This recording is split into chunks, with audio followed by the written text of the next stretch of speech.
malam sunyi penuh cahaya, Sayyidina Ibrahim menerima wahyunya.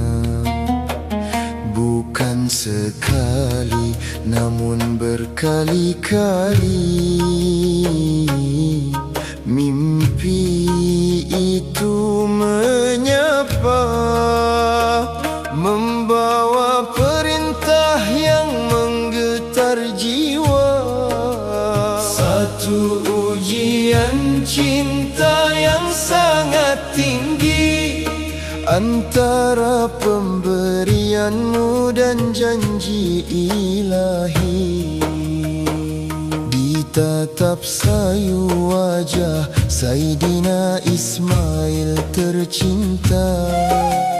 Wahai anakku, dalam mimpi kau ku sembelih jua.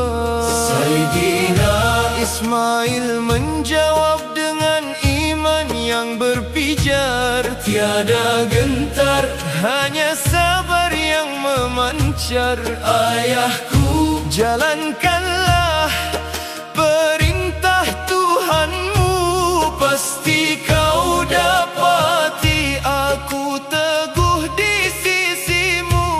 Ya Allah, Ya Allah, di antara cinta dan perintahmu,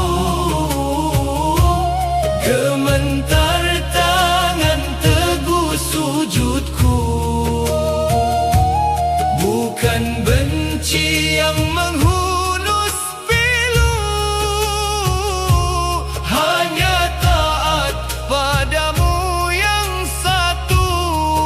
Redha, redha, hanya redha padamu. Allah, Allah, redha, redha, hanya redha padamu. Pisau diangkat, langit pun saksi. Syaitan dijamrah, iman tak mati. Saat leher disentuh dalam kepasrahan, rahmatmu turun mengganti sembelihan. Bukan darah yang menjadi ukuran, hanya hati yang suci dalam pengabdian. Sembelihlah dunia di dalam hatimu, tundukkan ego dan sembelih angkuhmu. Serahkan seluruh nasib